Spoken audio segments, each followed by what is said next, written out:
Salam sejahtera Malaysia, denyut nadi suara rakyat bergema di channel ini. Terima kasih kerana terus bersama-sama di dalam channel ini untuk mendapatkan berita terbaru setiap hari. Bagi anda yang pertama kali berada dalam channel ini, sila pastikan untuk anda menekan butang subscribe, like dan share. Tekan juga tombol notifikasi untuk mendapatkan berita terbaru setiap hari. Denyut nadi suara rakyat bergema di channel ini, berita bermula sebentar lagi. Salam sejahtera Malaysia. Denyut nadi suara rakyat bergema di channel ini. Ura-ura terbaru, kabar angin terbaru yang sekarang berlegar di seluruh Malaysia. Dinafikan pun susah mau tutup. Bangkai gajah macam mana mau tutup dengan daun nipah, mana boleh. Akhirnya kalau bukan ekornya kelihatan, akhirnya baunya keluar juga.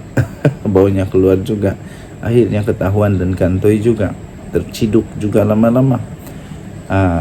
Tapi ura-ura berita kabar angin sekarang ini mengatakan hubungan Hadi dan Muhyiddin adalah dingin. Wow, betulkah? Betulkah? Hubungan Presiden Bersatu Muhyiddin Yassin dan Presiden PAS iaitu Tan Sri Abdul Hadi Awang dikatakan dingin. Itu menurut sumber sekaligus mencetuskan pelbagai spekulasi mengenai kelangsungan Perikatan Nasional PN yang digagaskan oleh dua parti itu. Sumber itu berkata hubungan dingin di antara lain berkait dengan kegagalan PAS menampilkan Presiden Ahmad Samsuri Mokhtar sebagai calon Perdana Menteri selepas Muhyiddin tidak meneruskan hasrat berundur pada pemilihan parti tahun ini. Menurut sumber, pusingan U-turn Muhyiddin Yassin itu dilihat sebagai tekad ahli Parlimen Paguh itu untuk kekal menerusi PN dan seterusnya boleh dilantik semula sebagai Perdana Menteri kali kedua jika gabungan itu menang pada PRN16. Dikatakan selepas Muhyiddin Yassin iaitu telah mengumumkan mengundur, PAS mahu Dr. Sam iaitu Ahmad Samsuri sebagai calon PM, tetapi terbantut selepas pusingan U Muhyiddin. Kata sumber yang dekat dengan perkara itu kepada FMT. Pada Perhimpunan Agung Tahunan Bersatu pada November lalu, bekas Perdana Menteri itu mengumumkan tidak akan mempertahankan jawatan Presiden Parti.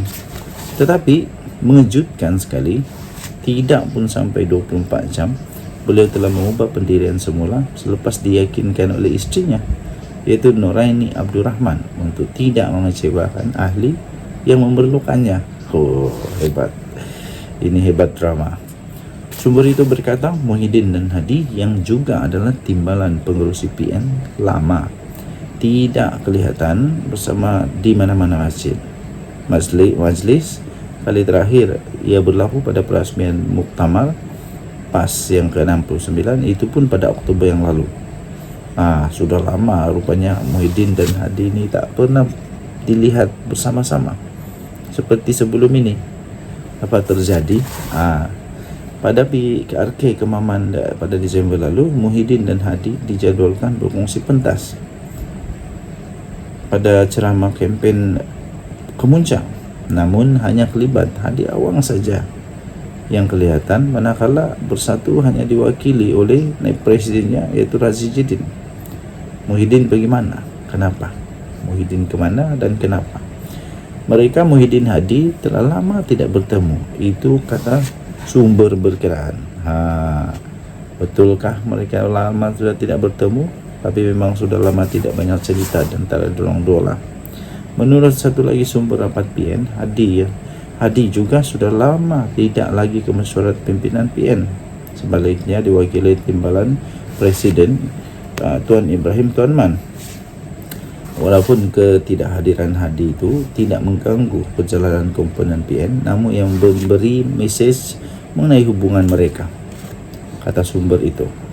Tuan-tuan dan puan yang dihormati sekalian, menurut beliau keadaan itu mirip dengan situasi Mufakat Nasional dulu yang diasaskan juga oleh UMNO PAS. Apabila Hadi tidak lagi menghadiri mesyuarat, sebaliknya mewakilkan Tuan Ibrahim, susulan hubungan yang semakin renggang antara dua parti tersebut. MN mati langkah apabila dua parti itu telah berbala susulan keengganan UMNO untuk menerima penyertaan bersatu dalam gagasan itu. MN mula runtuh bila Hadi tidak lagi datang mesyuarat. Semua wakil kepada Tuan Ibrahim, beliau dan Presiden UMNO iaitu pada ketika itu Zahid Hamidi sampai sekarang lah pun dah tak lama jumpa waktu itu menjelang penubuhan PN, kata sumber itu. Menurut beliau sudah ada tanda-tanda keadaan itu bakal berulang lagi dalam konteks hubungan Hadi Muhyiddin dalam masa depan PN sendiri. Jika PN berkubur seperti MN, sumber itu berkata hala tuju Hadi sememangnya boleh memberi kesan besar kepada politik dan pentadbiran pada masa depan dengan PAS memiliki kerusi parlimen tertinggi iaitu 43 diikuti DAP 40 kerusi. Sekarang tak tahu ke mana Hadi nak bawa PAS selepas makin renggang dengan PN. Bagi sekutu PM10 pula, Anwar Ibrahim, ini peluang sebab itu adalah titik lemah dalam PN, katanya. Menurut sumber itu, kalangan dalam PAS juga melihat Bersatu semakin lemah dengan tindakan ada 6 ahli parlimennya yang sudah pun menyokong Datuk Seri Anwar Ibrahim. Untuk rekod, PAS mempunyai 43 kerusi parlimen pada PRU15 berbanding hanya 30 oleh Bersatu, dan sekarang bila sudah ada 6 tinggal 24 lah yang masih lagi menyokong Muhyiddin Yassin. PAS juga berjaya mengekalkan tadbiran di Kedah, Kelantan dan Terengganu selain merampas Perlis. Wah, sudah lama Perlis bersama dengan UMNO daripada BN, tapi akhirnya PAS berjaya merampas Perlis daripada BN dan menjadi pemerintah di sana sekarang.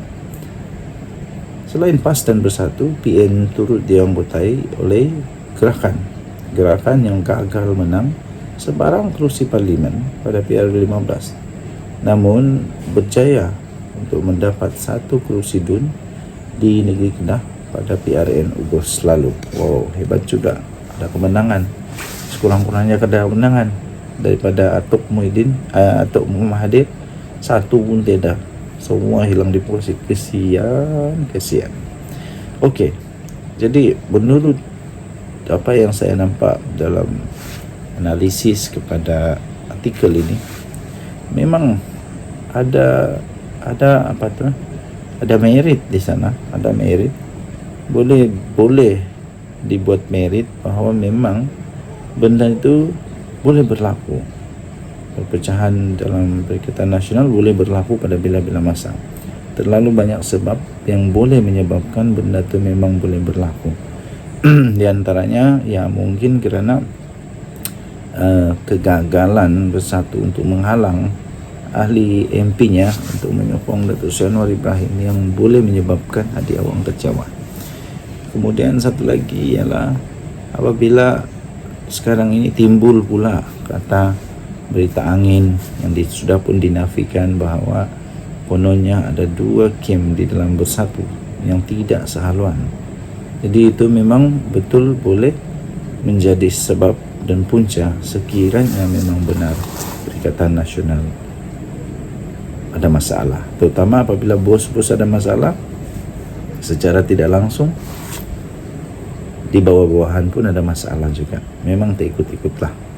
Okey, anda boleh baca ini di sabudin.com.net 1 Februari 2024. Tajuk dia hubungan Hadi Muhyiddin dingin, ditulis oleh Sabudin Hussein. Dan yang ada Suara Rakyat bergema di channel ini. Bye-bye.